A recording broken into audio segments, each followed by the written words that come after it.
The roar of the water is all you can hear. A simple raft, just logs tied together, smashes into a sharp rock hidden in the river. The wood cracks and breaks apart. A young man is thrown into the churning brown water. He is pulled under, fighting against the powerful current. He finally breaks the surface, gasping for air. He looks for his friend but only sees him far away, clinging to a piece of the broken raft. The river is pulling them apart, and soon his friend is gone from sight. He is now completely alone, lost in the endless green of the Bolivian Amazon jungle. Just a few weeks before, this was all a dream. This is the story of Yossi Ghinsberg, a young Israeli adventurer who wanted to see the world.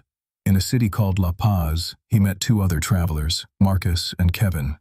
Like him, they were searching for a real adventure, something to remember for the rest of their lives. Their search led them to a mysterious man named Karl.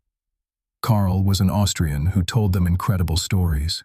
He claimed he knew the way deep into the jungle, to a hidden village no one had ever seen.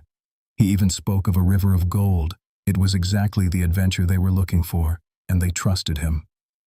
At first, their journey into the Amazon was magical. The jungle was alive with sounds and colors. Monkeys played in the high branches, and beautiful birds flew past. They felt like true explorers discovering a new world. But this feeling would not last long. The jungle is not a friendly place. Soon their food was gone, and hunger became a constant, aching feeling. Marcus's feet became very sick from being wet all the time. This is called trench foot, and it makes the skin sore and painful, making it almost impossible to walk. The group started to see that Karl's promises were empty. With Marcus in terrible pain and unable to continue, the group started to argue. They were lost, starving, and afraid. They made a decision that would seal their fates. They decided to split up, hoping it would give them a better chance to survive. Karl and the injured Marcus would try to walk back the way they came.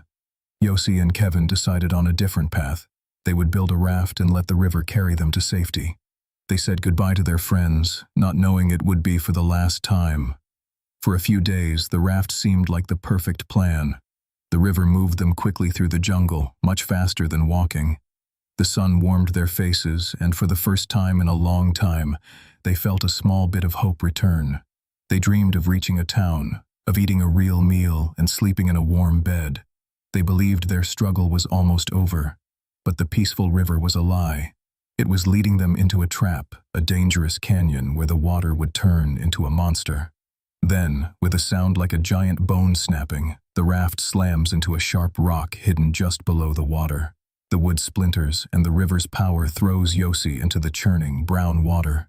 He is pulled under, tumbling over and over in the dark, his lungs screaming for air. He fights his way back to the surface, gasping. Through the spray, he sees Kevin, his friend, clinging to what's left of the raft. Kevin is shouting his name, his voice filled with terror, but the river is too loud. In a heartbeat, the current sweeps Kevin around a bend, and then, there is nothing. Yossi is completely alone. The river finally spits him out onto a muddy bank, bruised and exhausted. As he lies there, the sheer size of the jungle presses in on him. It is not a quiet place. It is a deafening roar of insects, the shrieks of strange birds, and the rustle of unseen animals. The shock is cold and heavy. He has no food, no map, no one. He has only the wet clothes on his back. He searches his pockets, his heart sinking with each empty pull. But then his fingers close around something hard and small, a cigarette lighter. It is soaked, but it is there. In this huge, terrifying world, this tiny object feels like a miracle, a flicker of hope against the overwhelming darkness. For the first week, Yossi forces himself to walk, following the river. He believes it is his only way out, but a new enemy grows inside him, hunger. It starts as a dull ache and grows into a sharp, twisting pain that clouds his thoughts and saps his strength.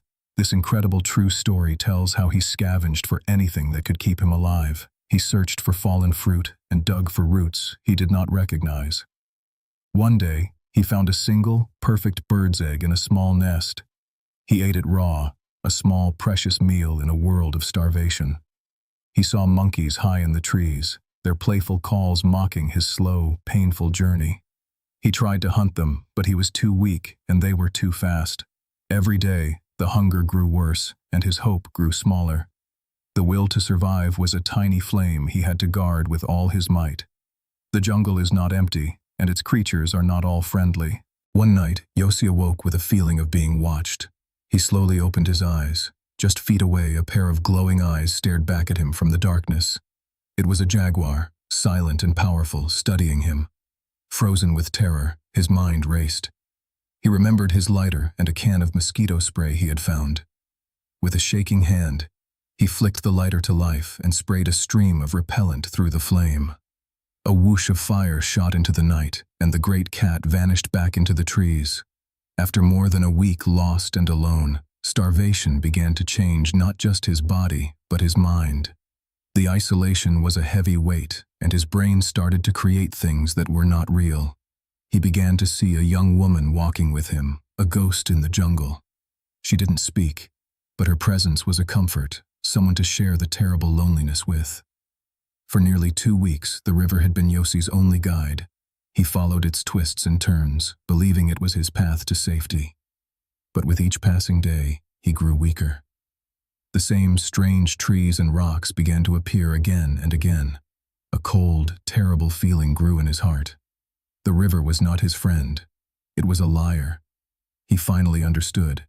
The river was a snake, winding in endless loops, leading him nowhere but deeper into the green prison. His feet were no longer feet, but raw, bleeding wounds. Hunger was a monster chewing on his stomach. He was dying, and his only guide was leading him to his own grave. It was a trap. In a moment of sudden, painful clearness, he made a choice. It was a choice that felt like madness. He would leave the river. He would turn his back on the only landmark he had and walk into the thick, pathless jungle. To stay meant certain death by starvation. To go meant facing the unknown. It was a terrifying gamble, but it was the only one he had left. Days later, the gamble seemed lost. After 3 long weeks alone, his body finally gave up. He fell to the jungle floor, unable to move. The sounds of the forest swirled around him, and he closed his eyes, ready for the end. Then, he heard it. A faint buzzing sound, like a tiny insect. He thought his mind was playing tricks on him again.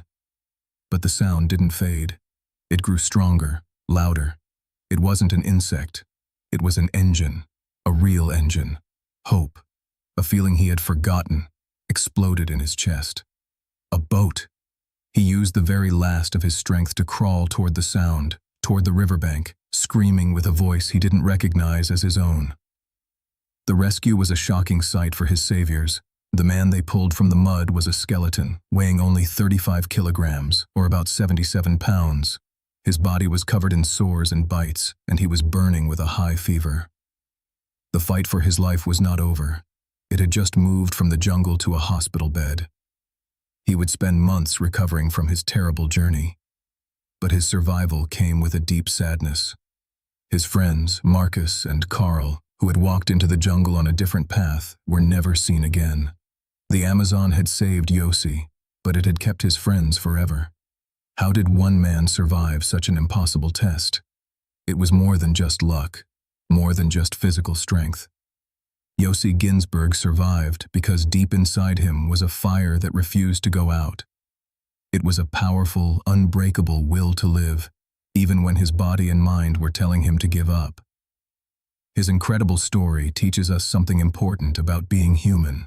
It shows that even when we feel completely lost, tired, and alone, there is a strength inside of us that we might not know we have. It is the power to take one more step, to last one more day, to never, ever lose hope. Yossi's journey was a battle against the wild jungle, but it was also a battle within himself. He faced the darkness outside and the darkness inside, and he won. He walked out of the forest not just as a survivor, but as a testament to the amazing strength of the human spirit. The second week began, and a new kind of enemy appeared. Not a jaguar or a snake, but something inside Yossi Ghinsberg himself. Hunger was no longer a feeling. It was his whole world. His body was eating itself to stay alive. He grew so weak that walking a few steps felt like climbing a mountain. Every bone in his body ached with a deep, grinding pain.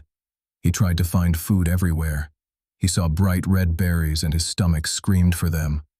But he remembered a rule of the wild: Bright colors can mean poison. He ate termites, bugs, and even a raw egg he found in a nest. They tasted awful, but they were fuel. This was the incredible, terrible routine of being lost and alone in this uncharted part of the Bolivian Amazon. Loneliness became a heavy blanket. To fight it, Yossi started talking to himself. He would tell himself jokes, sing songs, and make promises about what he would do when he got out. It was the only way to hear a voice. The silence of the jungle was so loud, filled only with the buzzing of insects and the scary rustle of unseen animals. One day, his foot sank into a bog, a patch of deep, soft mud. He pulled, but the mud sucked him in deeper. Panic grabbed his heart. He was so tired, it would be easy to just give up, to let the mud swallow him. But the image of his family flashed in his mind. He used his last bit of strength, grabbing a root and slowly, painfully, pulling himself free. His feet were his biggest problem. They were always wet, and his skin had peeled off, leaving them raw and red. Walking was pure agony. Tiny fire ants, no bigger than a grain of rice, would swarm his feet, their bites feeling like hot needles. He would cry out, but there was no one to hear him in the vast green prison. Then, his mind started to break. He was so alone, so desperate for a friend, that his brain made one up. He saw a girl, standing by a tree.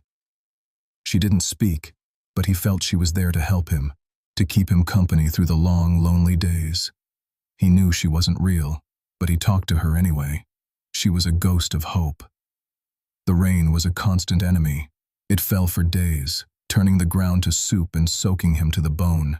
He would shiver, his teeth chattering, feeling the cold sink deep inside him. Being cold and wet drains your body of heat and hope. This is called hypothermia, and it can be just as deadly as any predator. During a terrible storm, the river near him began to rise. It became a rushing, brown monster, a flash flood, a wall of water smashed through the trees. It picked Yossi up and threw him around like a doll. He was trapped underwater, his lungs burning. For a moment he thought this was the end, but somehow the water tossed him onto a small patch of land. He coughed up water, gasping for air, alive but more broken than ever. He had lost his backpack, the last few things he owned. Now he had nothing.